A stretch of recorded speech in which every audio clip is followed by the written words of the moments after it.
In the early morning hours of July 8, 2022, 20-year-old Jimmie Jay Lee donned his silver dressing gown, gold cap, and gray slippers and exited his student apartment in Oxford, Mississippi. He left his beloved Pomeranian, Lexus, at home, though he rarely left without her. 2 days later, at an impound lot where it had been towed, detectives searched through Jay Lee's abandoned vehicle. Inside, they found his bank cards and a keyring. But Jay Lee's iPhone, just like him, was missing. The content of that cell phone would hold the key to his disappearance. His private messages would not stay buried, and they would eventually lead investigators to his alleged killer.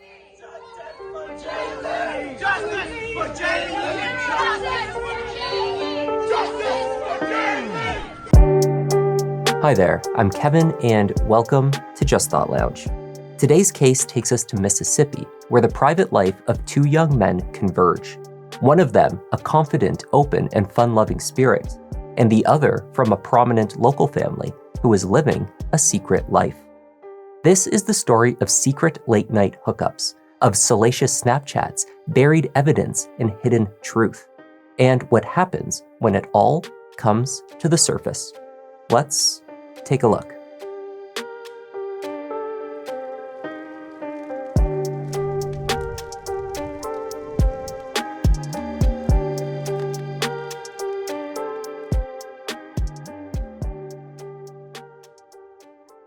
University of Mississippi graduate Jay Lee spoke with his mother Stephanie every day, often more than once. They chatted in the mornings while Jay prepared to leave for his internship, a position he was undertaking for credit towards his master's degree in social work. Jay had completed his undergraduate degree early and with honors. Jay was known to be extroverted. The word most often used to describe the young graduate was vibrant. He made friends easily and was always connected. He texted family and friends throughout the day, often checking in with his mother midday and again in the evening. July 8th was Stephanie Lee's birthday. Every year, Jay called and sang his mother happy birthday over the phone. Following his first celebratory message sent that day at 2 a.m., she messaged back around 7, but received no response. From the family home in Jackson, Stephanie messaged and called. As the family continued with their plans throughout the day, she sporadically placed calls to Jay in Oxford, then to the Oxford PD, pleading that they perform a welfare check. She reached out to Jay's friends, who likewise called, messaged, and set out searching for him. From outside his unit at the Campus Walk Apartments, friends could hear Jay's dog, Lexus, barking. But there was no answer at the door. University police pulled video surveillance footage from Campus Walk. It showed Jay leaving his apartment a little after 4 a.m., coming back about 40 minutes later, then leaving again that morning at 5:58. Jay wore a dressing gown, a cap in his favorite color, gold, as well as a pair of slippers. It did not appear that he intended to be gone for very long. Pinged locations from AT&T showed Jay's iPhone at different locations after midnight until 7:28 a.m. on July 8th. The last two locations were near to Stone Park and Residential College South, not far from his apartment complex, though he was certainly not at home. His banking transactions showed no purchases beyond automatic payments had been made on any of his debit or credit cards since the day before, July 7th. Pleas were made by law enforcement as well as the Lee family to the public for any information that may be useful in locating Jay Lee. I want everyone to know that whether you're black, white, green, polka dot, it doesn't matter who you are, he was there to help if you saw the need.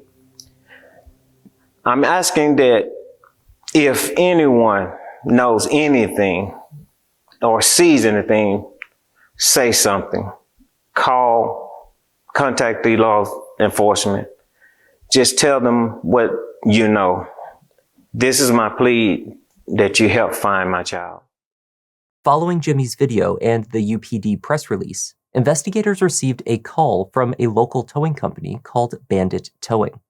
The company services Molly Bar Trails, an apartment complex catering to University of Mississippi students. On the afternoon of July 8th, the company had towed a black Ford Fusion that had been left in the lot and was not owned by a resident. The car had distinctive features. It had a gold stripe down the center of the hood, an I Love My Pomeranian bumper sticker, and the license plate J. Lee. There was no doubt as to the owner. Photographs taken by the towing company showed the car parked over the curb and with its front tires pulled far to the left. Investigators speculated that this was indicative of a parking job done in a hurry. Inside the vehicle, they located a key ring as well as Jay's credit and debit cards. Additional keys and other personal items, with the exception of his phone, had been located in his apartment. The car could be traced to the Molly Bar complex via security camera footage. It was captured traveling in that direction on the morning of July 8th, just before 7:30 a.m. At no point is the driver of the vehicle clearly visible. Only J. Lee's fingerprints were found on the steering wheel. The towing company were not the only ones reaching out to the university and Oxford police. A good friend of Jay's, 27-year-old X-ray technician Khalid Fears, offered an insightful piece of information to investigators.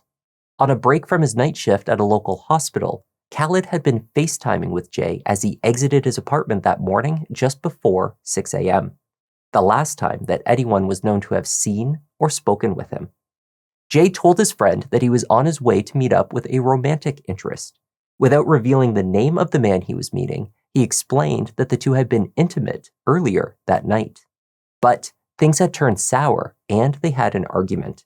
In fact, Jay told Khalid that he had returned home and immediately blocked this love interest across all his social media accounts. Only hours later, however, they had somehow reconnected and he was willing to give it another go. His mystery man had promised to do with him, or rather to him, something that he had never done before. Through their video connection, Khalid saw the open sky in the background and heard the sound of the Ford Fusion starting up as the call ended. For the second time that night, Jay was on his way to the home of his unknown lover. Khalid messaged a few hours later. "Hey friend," he wrote, hoping to see how it went. He received no reply. Investigators may not have had Jay's phone, but they had access to his iCloud. On July 22nd, Detective Douglas finally acquired the messaging data. He found messages between 5:30 and 6 a.m. that sounded as if Jay Lee was going to see someone, just as Khalid had told them. The exchange was with a username, Redeye24. Beginning at 5:17 a.m., the messages read, "Who the F is this?" Redeye replied, "Come back," followed by, "You comin' or nah?" "No," Jay replied at 5:27. "Why not?" "You fool, like you done did some questionable stuff, but that there was too much. Have a good night, Tim." At 5:37, Jay wrote, "Yeah, now it seemed like you just trying to lure me over there to beat my ass or something." Redeye replied, "You trippin'. I do feel bad because we cool, so I ain't trying to end like this." "How we cool and you barely want me to text you?" Redeye tried to reassure him. "I'm saying you're a cool person." At that point, Jay suggested that he would return, but on one condition. He wanted a physical act from Redeye as a show of mutual consideration. The response came moments later at 5:45, and Redeye agreed. Jay left his apartment before 6 a.m. At 6:03, he sent one final message. "Open," it read. Investigators assumed he had arrived at Redeye's home. He was not seen or heard from again. The Redeye account was traced back to an email from the Dirt for Diamonds podcast. The host was University of Mississippi graduate, 22-year-old Shelton Timothy Harrington Jr. Well, thank y'all for listening, and this is another episode of Dirt to Diamonds podcast, and I hope to see y'all next. Tim Harrington hailed from a distinguished and respected family in Grenada. His grandfather has been the pastor of a local church for over 4 decades. Since his university graduation, Tim Harrington had been working with a friend to operate a moving business. He also assisted his grandfather with the upkeep of various rental properties owned by his family. Once connected to the Snapchat account, investigators were able to link Tim's other correspondence with Jay Lee. They found that the conversation between the two had originated earlier in the night and from a different account. These messages further suggested that the two were in a sexual relationship. They also indicated that Tim was hiding his sexuality publicly. To Tim's original account, Jay wrote, "I just wanted to be able to say I had you. Be the down low again. Fun to have been the first guy. Experiment over. Also, on your floor, so you should get that up, by the way. Oh, and the nude was fake too. Back to block now." After this, Tim attempted to call Jay 3 times unsuccessfully. Jay Lee had blocked Tim across all of his accounts. It was after Jay took this step that Tim, using his alternative Red Eye account, reached out once more and convinced him to return to his apartment at Lafayette Place. It was less than half a mile away from Campus Walk. On the morning of July 8th, after meeting with Jay Lee at his home, Tim Harrington searched for the location of a Walmart on his Google Map app, then drove to one. He was captured on camera examining large garbage bins, though he had no need of one in his apartment complex. He eventually purchased a roll of duct tape and returned to Lafayette Place. Later on, he was captured driving his white Ford Escape past various locations in Grenada, including RS Cleaners, Wade Incorporated, and Emmanuel Baptist Church. After the Walmart trip, he switched vehicles, having picked up the box truck used for his moving company. His phone data corroborated these movements. By mid-morning, he arrived at his parents' home in Grenada, where video footage showed him wiping his shoes before retrieving a shovel and a wheelbarrow from the house. In earlier footage, he was seen wearing white and black tennis shoes, but later he switched to rubber boots. By the evening, Tim returned to his parents' home, unloaded the wheelbarrow from the truck, and left again. Investigators first spoke with Tim at his home, inquiring about the nature of his relationship with Jay Lee. He described Jay as an acquaintance, but denied having a close relationship or any recent contact. He also offered a rundown of his movements for July 8th, noting that he picked up the box truck later that day in preparation for a house move. His business partner, however, contradicted this assertion, telling law enforcement that no moves had been scheduled for that day. During this initial interview, Tim also omitted potentially critical details, namely that he had been in the vicinity of the Molly Bar apartment complex that morning. Footage obtained from the entrance of the complex showed Jay Lee's car entering at 7:25 a.m. The car had been tracked driving from the area of Lafayette Place, though not directly from the building. 9 minutes after the car pulled into Molly Bar at 7:34, a figure in black shorts and a gray hoodie was captured jogging from the parking lot. Investigators believed this individual was Tim Harrington. During a second interview held at the police station, Tim amended his timeline and his story. He admitted to having a sexual relationship with Jay Lee and that they had been together on the night of July 8th. He also stated that he had been for a jog near the Molly Bar complex, where Jay's car was left, around 7:30 a.m. the following morning. Indeed, there was no denying his presence in the area. As he jogged from the direction of Molly Bar, he encountered a friend at the Rockets gas station. Keziah Carter offered Tim, who was dressed in his black shorts and gray hoodie, a ride back to Lafayette Place. Keziah recounted that Tim had been sweating and was slightly out of breath, though not nearly to the extent that one would expect had he been out for an extended jog in his hoodie in the 86-degree heat. At the station, Tim was asked by detectives what he thought may have happened to Jay Lee. He suggested that the 20-year-old grad student had met someone for casual sex, and then they kidnapped him. Detectives immediately interpreted this statement as unintentionally insightful and incriminating.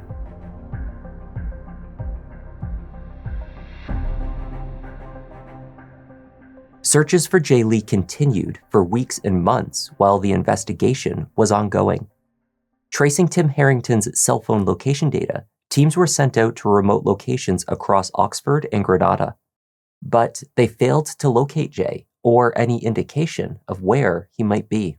I'm always thinking about him, but it gets deep sometimes where, you feel like you're falling apart just thinking about he's not here. It is a nightmare because nothing like this has ever happened to us. He is not the type of person to just go missing or not contact us. If you know anything, please just come forward, honestly. Just talk to us and tell us something. A movement on the University of Mississippi campus held rallies to increase awareness of the case. I didn't know Jay Lee, but I would hope that if one of my family members went missing, that people would care. And you don't see that as much when the person who's missing isn't some little blonde girl. Tim Harrington was arrested and charged with murder. He was released on a $250,000 bond pending trial. The state theorized that Timothy Harrington was desperate to keep his relationship with Jay Lee secret. They believed that after the two argued, Tim feared being exposed by Jay Lee, and so he coaxed him back to his home to strangle him. Indeed, Google search history from Tim's devices supported this assertion. Only moments after Jay agreed to return to Lafayette Place, Tim searched, "How long does it take to strangle someone?" There's no weapon. There is no blood. How do we know there's been a murder committed? There's nobody. There's no gunshots heard. I mean, nobody has seen a struggle or heard of a struggle. So how do we know that someone is dead? And how do they know that Timothy Harrington did it? I'm just baffled. I know in my heart that he did not commit murder. I know the type of young man he is. He does not have it in him to kill anyone. Do you believe that your brother killed Jimmie Jay Lee? I do not believe my brother killed Jimmie Jay Lee. Based upon the person that I've known for the last 22 years, well-mannered, leader, caring person, non-confrontational. Hinds County Assistant District Attorney Gwen Aggo was appointed as a special prosecutor to try the case. The Lafayette District Attorneys had declined to seek the death penalty, though Tim did face a potential life sentence if convicted. His defense team had successfully argued that a fair trial could not be secured inside the county limits of Lafayette. Jurors were selected in Hattiesburg, about 250 miles south of Oxford, and transported by bus to Lafayette County. They were sequestered for the proceedings. So reading some things like I do, and I saw something and it said, "The rest is silence." Because I was thinking, what makes up a life? Jay's death is in silence. No more financial transactions. No more social media posts. No more contacts with his mother, not checking up on her, not on her birthday. No more contact with his dogs. No more anything. The plans for grad school, to move, the dreams, all proof that Jay's no longer with us. But right before Jay gets to his apartment, when he's headed over, right before he gets there, just mere minutes, Timothy searches how long does it take to strangle someone. The biggest gap in the prosecution's case was the lack of physical evidence. Not only had they never located Jay Lee, but they had failed to define a crime scene. Searches of Jay Lee's fusion, of Tim's escape, and of the box van were not performed until over 2 weeks after Jay went missing.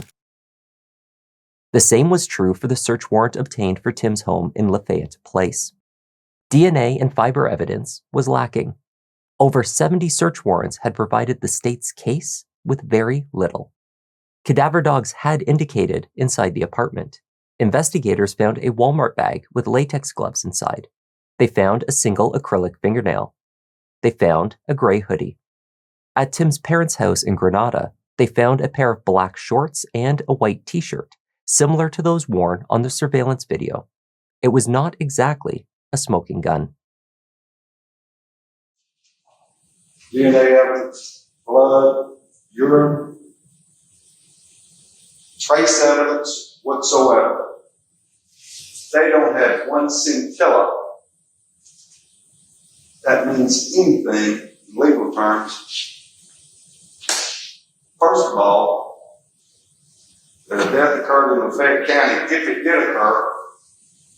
Second of all, any trace evidence in this apartment, zero.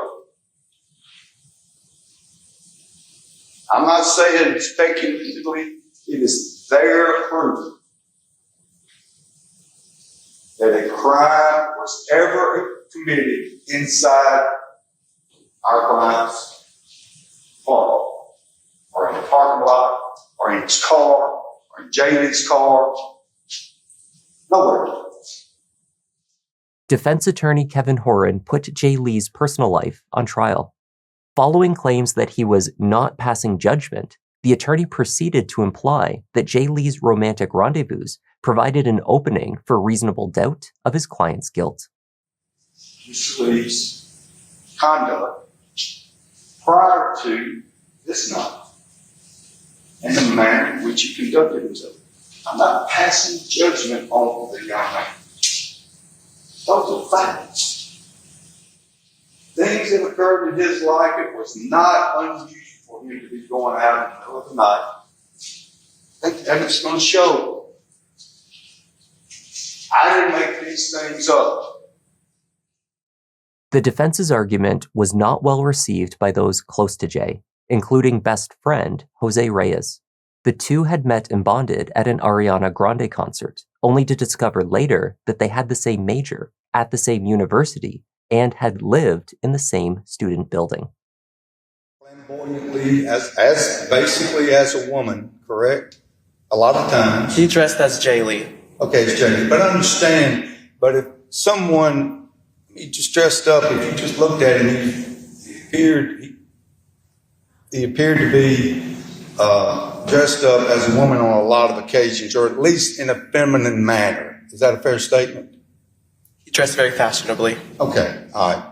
So would that also be a fair statement that he, quote unquote, liked to hook up with people that were on the down low? Excuse me? Is it a fair statement based on what you know about Jay Lee that he liked to hook up with individuals that were, what you testified earlier, were on the down low? That he liked to do that? Is that right? What's the relevancy to this question, sir? Can you rephrase it? I'm sorry. Well, that whether or not Jay Lee liked to hook up with individuals, I'm not saying whether it's men or women or what, but individuals that were on the down low. He'd like to do that, correct? No. Was Jay Lee down low? No, ma'am. As fashionably as he dressed, no, ma'am. So it was obvious that he was gay. Yes, ma'am. Okay. But when opposing counsel was talking about participating in the down low culture, I think he was referencing Jay didn't out people. Correct. Khaled also took the stand. He described his relationship with Jay as one of genuine friendship, though he was several years older and occasionally offered advice based on his own life lessons. Yeah, I would tell him that like a down low man or like a man who isn't comfortable with their sexuality is not someone you want to be out here hooking up with. I was like, because,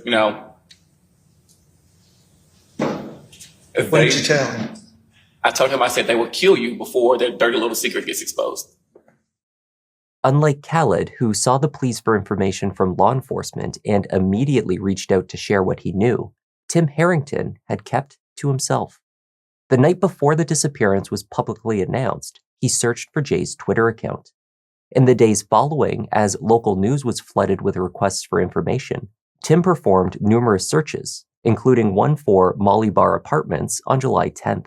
This search was conducted before the UPD had located Jay's car. Pointing to the right. Yes, ma'am. He searches the Molly Bar Apartments. UPD on the 10th released the press notice that Jay Lee was missing this same day around this same time. At this time, UPD had not found the vehicle yet. We didn't know where it was at. And once that notice comes out from UPD, he Googles Molly Bar Apartments at 3:10 p.m. On July 11th, he searched Ole Miss Police and Jimmie Lee. The next day, he again searched Oxford MS Police multiple times. In the following days, he typed Jimmie Lee, find Jimmie Lee, and Ole Miss Police repeatedly, but he did not contact law enforcement. In an effort to display the thoroughness of the investigation, Assistant District Attorney Ago asked after every person of interest that detectives considered. Early on in the case, Jose Reyes was a person of interest, basically just because the family at the time didn't know a whole lot about Jose, but thought that he might have been Jay Lee's boyfriend at the time. So we run down every avenue that we can. So we talked to him and end up clearing him and figured out that no, they're just really good friends. Tell me about another suspect or person of interest that you all looked into. LeBroderick Peterson.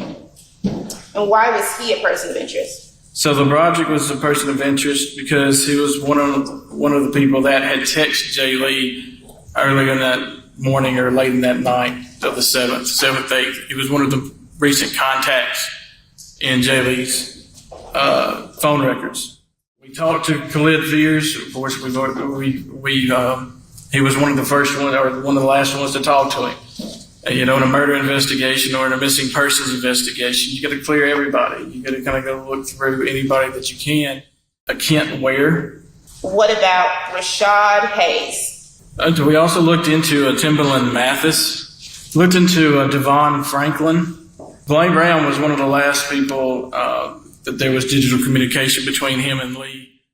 And were any of these people confirmed to be in the area of Lafayette Place Apartments at this time? No, they were not. Do any of these people live at Lafayette Place Apartments? No. And the conversation that you all were looking into, the one between Red Eye and Jay Lee, were any of these people behind that account? No, they were not. Who was behind that account? Timothy Harrington. Many of these persons of interest were eliminated from consideration based in part on their cell phone location data. Location data, however, also showed Tim, or at least his phone, at his apartment, not driving Jay Lee's vehicle. The defense closed its case by arguing that Jay Lee could have driven the car to the Molly Bar student complex himself. Prosecutor Ben Creekmore argued that Tim Harrington killed Jay Lee and then hid his body as a way to also conceal his own secret, to protect his lie.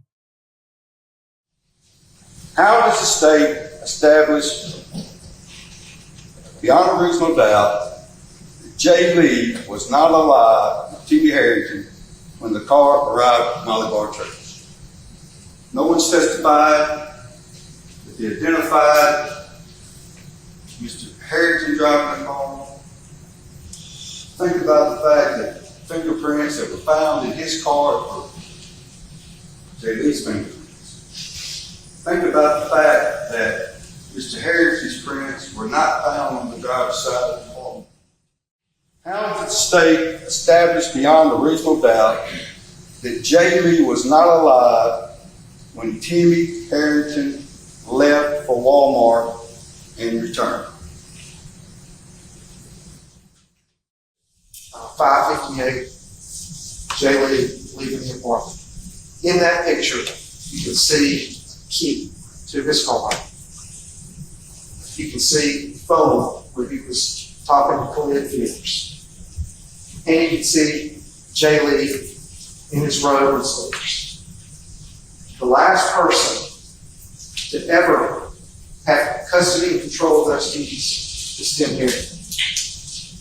The last person to have custody and control of that phone is Tim Harrington. You know that by tracking that car, Molly Bartrell's spot where that phone goes to. We know that key was there because you had to have the key to drive the car there.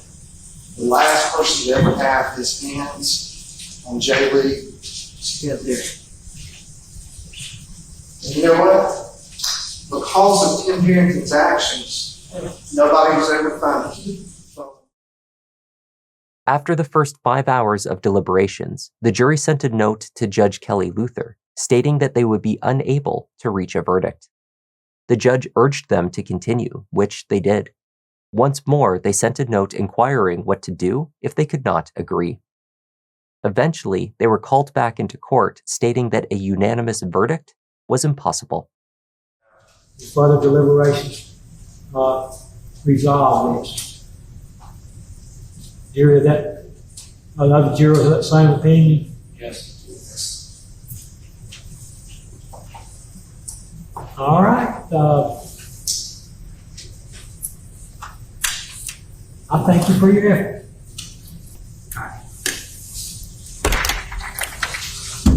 I'm going to declare a mistrial. The final vote was 11-1 in favor of conviction. The dissenting juror, who wished to remain anonymous, later told media that one of the main reasons for their not guilty vote was that no body was found and that some of the evidence did not add up. Prosecutors announced their intention to retry the case. Less than 2 months after the mistrial, on the 3rd of February 2025, deer hunters in Carroll County off of County Road 65 at an illegal dumping site discovered human remains. 2 days later, they were confirmed to be those of Jimmie Jay Lee. Carroll County is located an hour and a half southwest of Oxford. Few additional details have been released regarding the potential evidence connecting Jay's remains to Tim Harrington. A cause of death, if determined, has not been made public. Lafayette County prosecutors, however, have re-indicted Timothy Harrington for capital murder, with an additional charge. Timothy Harrington Jr., staring forward, not speaking, headed back to Lafayette County Jail after being arraigned on a new charge of tampering with physical evidence, on top of a capital murder charge in the death of Jimmie Jay Lee. Harrington pleaded not guilty and was denied bond. Lee's parents encouraged by the latest developments in Lafayette County Circuit Court. Justice is getting close to being served. It's an ongoing process. We know it doesn't happen overnight, but we're forever with faith. Timothy has reportedly let go of Kevin Horan as his defense attorney and has been assigned a public defender. As of the publication of this video, a new trial date has not been announced. The decision to pursue the death penalty in this second trial is under consideration.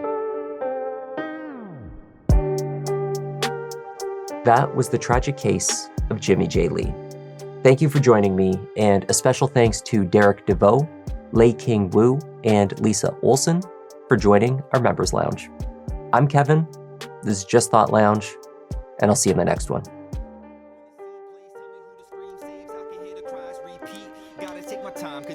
Get deep, but these stories can't hide. Let me find my seat. Kevin, go ahead and settle in. Gotta be selective, doing all the research, keeping it objective. Always been effective. Can say he got a knack.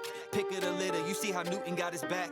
Yeah, the content that you need. This could be a new sign. We talk.